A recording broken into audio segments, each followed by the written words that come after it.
अब Robert Hooke पछि चाहिँ अर्को साइन्टिस्टको बारेमा हामी पढौँ, अलिकति डेभलपमेन्ट अफ सेल पढौँ न हामी। अर्को साइन्टिस्ट भनेको मार्सेलो माल्फिजी भन्ने हो है, मार्सेलो माल्फिजी। यो मार्सेलो माल्फिजीले के गरे भने त यसले एनिमल सेल सबभन्दा पहिले microscope used, microscope to see a animal गरौँ एनिमल सेल है।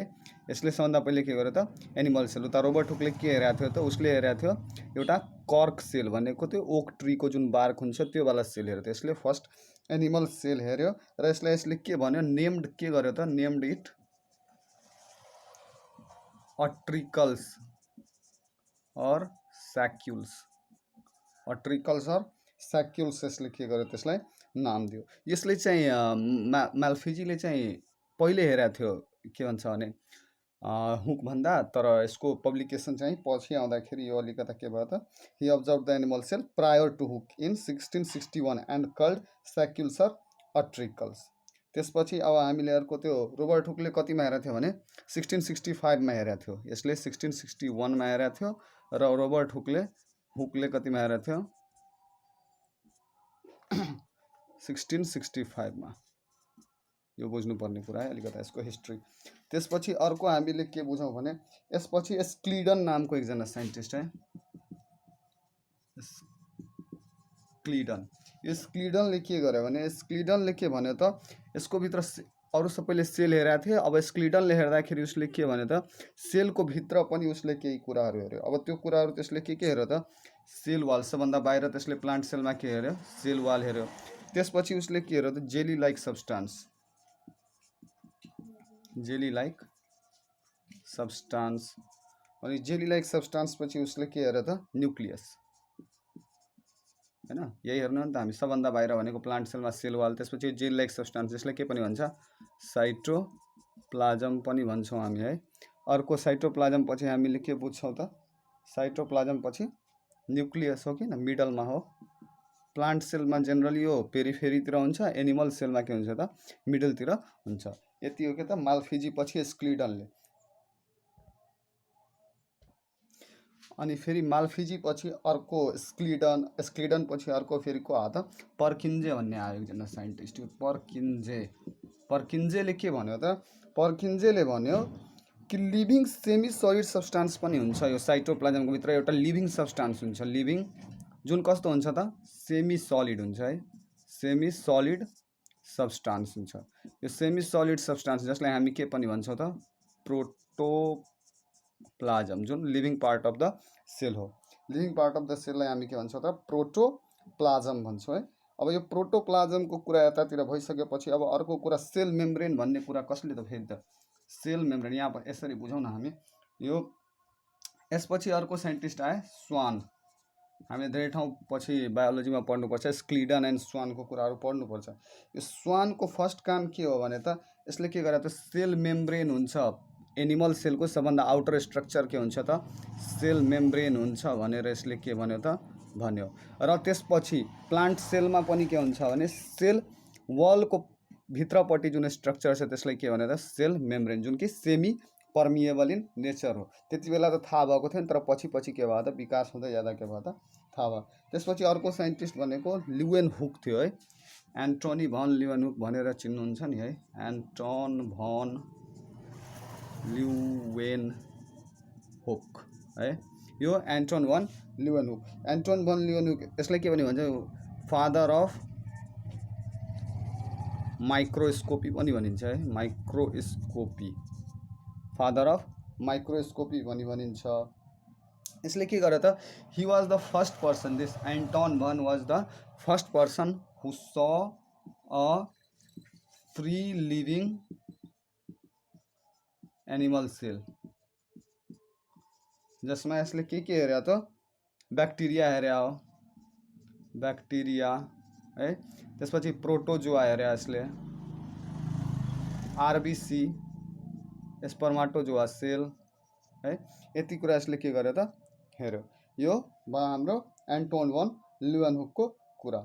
यसपछि नेक्स्ट आएको थियो को त सेल थ्योरी भन्ने कुरा आएको थियो है, सेल थ्योरी। सेल थ्योरी, यसपछि आयो एउटा सेल थ्योरी भन्ने कुरा। यति विकास भइसकेपछि यो सेल थ्योरी भनेको कसले दिएको हो त? म्याक्स स्कल्जले दिएको हो। म्याक्स स्कल्ज है, म्याक्स स्कल्जले यो सेल थ्योरी दिएको थियो। र म्याक्स स्कल्जले के भनेको थियो? सेल थ्योरीले स्टेट के गर्छ? इट स्टेट्स दैट, यसले स्टेट गर्छ कि जति पनि कुराहरू छन् भनेको जो सेल भनेको जुन हो नि त्यो टिनी मास अफ के हो? Tiny mass of protoplasm, protoplasm with nucleus है। Protoplasm, tiny mass of protoplasm with न्यूक्लियसलाई नै उसले के भन्यो त? सेल भन्यो है। Each cell is a tiny mass of protoplasm containing nucleus है। त्यसपछि अर्को कुरा साइटोलोजी हामीले बुझ्नुपर्छ है। साइटोलोजी, यो साइटोलोजी भनेको के हो त? Study of cell, cell and tissue है, यसलाई के भन्छौँ? साइटोलोजी। यति कुरा बुझिसकेपछि हामीले नेक्स्ट कुरा के बुझ्नुपर्छ भने त father of cytology, father of modern cytology सोधिएको क्वेसन, आइएमहरूमा सोधिने क्वेसन हो। अहिलेदेखि प्रिपेयर गर्दा राम्रो हुन्छ। फेरि पछि गएर यो नेम भाइब्रेन्टको क्लासहरू गर्नुपर्छ है, त्यति बेला फेरि यो कुराहरू ध्यानै हुँदैन। के गर्नु पर्यो भने त फादर अफ साइटोलोजी, ल फादर अफ, अलिकति मेरो मार्कर चलेन, फादर अफ साइटोलोजी है। फादर अफ साइटोलोजी कसलाई भन्ने त? फादर अफ साइटोलोजी भनेको रोबर्ट हुकलाई भन्यो है। रोबर्ट हुक, रोबर्ट हुकलाई के भन्ने? Father of cytology. यसरी पोइन्ट बनाएर पढौँ न हामी। Robert Hooke is known as the father of cytology. त्यसपछि अर्को कुरा पनि सोधिन्छ कहिलेकाहीँ कि फादर अफ मोडर्न साइटोलोजी के हो त? फादर अफ मोडर्न गरिदिउँ, मोडर्न साइटोलोजी है। फादर अफ मोडर्न साइटोलोजी भनेर कसलाई चिनिन्छ त? फादर अफ मोडर्न साइटोलोजी यदि सोधिरहेछ भने ध्यान दिनु होला, क्वेसनमा सीपी स्वानसन होला भने त्यसैलाई टिक लगाउनु होला, सीपी स्वानसन। त्यसपछि हामीसँग अर्को के छ भने अब हामी यो सेलको सबै हिस्ट्री पढिसकेपछि अब हामीले कहाँ पुग्नुपर्छ त? ठ्याक्कै सेलमा पुग्नुपर्छ। सेलको साइज के हो, सेप के हो, त्यसमा पुग्नुपर्छ। अब साइज र सेप अफ सेल भनेको हाम्रो नेक्स्ट टपिक। अब यहाँ फर्स्ट टपिक हामी लेखौँ त यसभित्र, साइज अफ सेल। सेलको स्ट्रक्चरमा सबभन्दा पहिले सेप र साइज त पढ्ने हामी। साइज भनेको के हो त? अब साइज भनेको जेनरल नर्मल पढ्दाखेरि हामी के पढ्छौँ भने 0.2 to 20 माइक्रोन पढ्छौँ। नर्मल साइज भनेको कति हो त? नर्मल साइज भनेको 0.2 to 20 माइक्रोन पढ्छौँ हामी है। यो 20 माइक्रोन भनेको फेरि 10⁻⁻⁶ मा है, माइक्रो है। ल त्यसैले त माइक्रो भनेको माइक्रोस्कोपमा हेर्नुपर्ने, सेलको साइज के छ त? धेरै सानो छ, 10⁻⁶ तिर छ। त्यसैले यसलाई केमा हेर्नुपर्छ त? माइक्रोस्कोपमा हेर्नुपर्छ। माइक्रो मिली बुझ्नुहुन्छ होला है। अब त्यसपछि हामीले के गर्नु पर्यो त? यो साइज अफ जुन सेल हुन्छ त्यो केमा डिपेन्ड पर्छ त? डिफ्रेन्ट सेलहरूको डिफ्रेन्ट, अब 0.2 देखि 20 माइक्रोनसम्म जेनरली हुन्छ। अब सबैको त डिफ्रेन्ट डिफ्रेन्ट भयो नि त यहाँ। अब कसैको 2 होला, कसैको 1 होला। अब केमा डिपेन्ड पर्छ त? यो एज अ होल हामी यसरी बुझौँ, साइज अफ सेल यो डाइरेक्टली प्रोपोर्सनल टु के हुन्छ? अलिकति म्याथ छ यहाँ है। Size of cell directly proportional to के हुन्छ? क्रोमोजोमको नम्बर। क्रोमोजोम नम्बर भनेको नम्बर अफ क्रोमोजोम त्यसमा कतिवटा छ, और त्यो क्रोमोजोमहरूको साइज कति छ, साइज अफ क्रोमोजोम। जसको क्रोमोजोम ठुला ठुला जुन सेलमा हुन्छन् त्यो सेलले पक्कै पनि के गर्नु पर्यो त? ठुलो हुनु पर्यो अलिकता। अनि जसको सानो छ वा कम नम्बर अफ क्रोमोजोम छ भने त्यसमा सेल के हुनु पर्यो त? सानो हुनु पर्यो। अब यसमा दुई चारवटा इन्फर्मेटिभ कुराहरू हामी बुझौँ त। लङ्गेस्ट, यो धेरै सोध्ने क्वेसन हो। लङ्गेस्ट के हो त? एनिमल सेल के हो फेरि? लङ्गेस्ट एनिमल सेल यहाँ बुझ्नुपर्छ हामी। लङ्गेस्ट एनिमल सेल भनेको नर्भ सेल हो, हाम्रो नर्भ, न्युरोन, एक्जन डेन्ड्राइटवाला स्ट्रक्चर पढ्नु भएको होला, नर्भ सेल, त्यो हो के? Longest animal cell. त्यसपछि लङ्गेस्ट प्लान्ट सेलमा आउँ त हामी, प्लान्ट सेल है। लङ्गेस्ट प्लान्ट सेल भनेको कसको हो त? Ramie fibres. हेर्नुहोस्, रेमी फाइबर्स के भने बोएमेरिया निभिया नामको के हो त? प्लान्टमा पाइन्छ यो रेमी फाइबर्स। यो के हो त? लङ्गेस्ट सेल हो, लङ्गेस्ट सेल हो प्लान्टमा। अर्को हामी के बुझौँ त हामी लार्जेस्ट एनिमल सेल है, लार्जेस्ट एनिमल सेल। एनिमल सेलमा लार्जेस्ट फेरि है, लार्जेस्ट लङ्गेस्ट होइन, लार्जेस्ट भनेको animal cell egg of ostrich हो। यो egg of ostrich, egg of ostrich कति हुन्छ त 15 सेन्टिमिटर हुन्छ डायमिटरमा, डायमिटरमा 15 सेन्टिमिटर हुन्छ। र त्यसको माथिको कभर यदि सेल हटाउनु भयो भने, जुन क्याल्केरियस सेल हुन्छ त्यो हटाउनु भयो भने 8 सेन्टिमिटर हुन्छ विदाउट सेल, SHELL सेल है, बुझ्नुभयो। अब त्यसपछि हामी के बुझौँ भने त लार्जेस्ट सेल हामीले बुझ्यौँ। अब नेक्स्ट कुरा लार्जेस्ट प्लान्ट सेल बुझ्नु पर्यो है, largest plant cell. Largest plant cell भनेको कसको हो त एसिटाब्युलारिया भनेर नाम सुन्नुभयो होला, एसिटाब्युलारिया सुन्नुभएको छैन भने सुन्नुहुन्छ पछि। एसिटाब्युलारिया भनेको के हो त एल्गी हो, एउटा एल्गी हो। यो एल्गी कति हुन्छ त लगभग 10 सेन्टिमिटर यसको सेल हुन्छ, 10 सेन्टिमिटर लेन्थ हुन्छ यसको है। त्यसपछि अर्को हामीले के बुझ्नुपर्छ भने लार्जेस्ट प्लान्ट सेल बुझिसकेपछि largest prokaryotic cell, largest prokaryotic cell भनेको यस्तो सेल, प्रोक्यारियोटिक भनेको यस्तो सेल जसको ट्रु न्युक्लियर मेम्ब्रेन हुँदैन। युक्यारियोटिक भनेको ट्रु न्युक्लियर मेम्ब्रेन हुन्छ, प्रोक्यारियोटिक भनेको ट्रु न्युक्लियर मेम्ब्रेन जसको न्युक्लियसको जुन चारैतिरको मेम्ब्रेन हुन्छ त्यो ट्रु हुँदैन। अब यो लार्जेस्ट प्रोक्यारियोटिक सेल बुझ्दाखेरि हामीले के बुझ्यौँ भने यसको नाम अलिकता यस्तो छ है, एस्पिरिलियम, एस्पिरिलियम वोल्युटान्स, याद राख्नुहोस् है, एस्पिरिलियम वोल्युटान्स।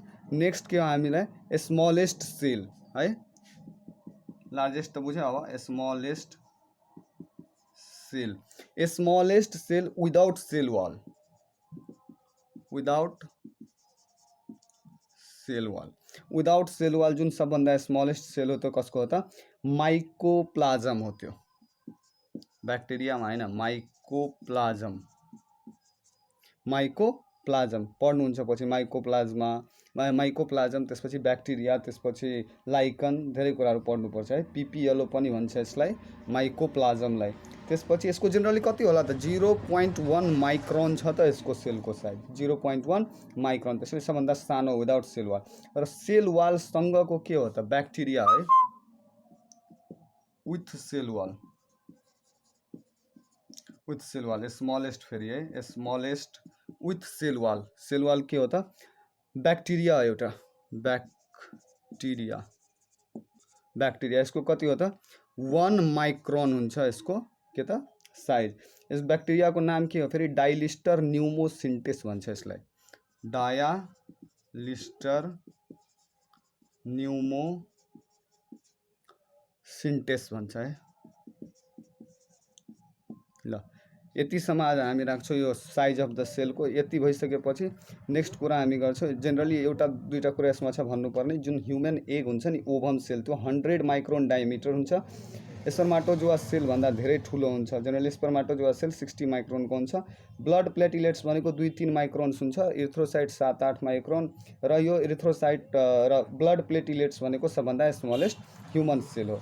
किडनी, लिभर, स्किन, इन्टेस्टाइन यस्ता सेलहरू जेनरली कति हुन्छ 20 to 30 माइक्रोन्स हुन्छ। र अर्को हेयरको जुन हुन्छ त्यो 80 सेन्टिमिटर हुन्छ।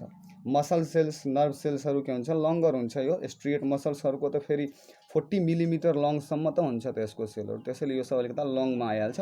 यति हामी यदि साइजको बारेमा बुझ्छौँ भने धेरै छ, यसबाट धेरै क्वेसनहरू पनि सोधिएका हुन्छन्, बुक पल्टाएर हेर्नु होला। आज फर्स्ट च्याप्टरमा साइज अफ द सेलसम्म राख्छौँ, नेक्स्ट च्याप्टरमा सेप अफ द सेलसम्म राख्छौँ है। क्लास 11 को लागि हो, सेयर र अगाडि बढाउँदै जानु होला है। ल राम्रो तलतिर कमेन्टहरू यदि त्यस्तो राम्रो बनाएको छ भिडियो भने अझै पनि बनाउँला है। ल thank you all of you.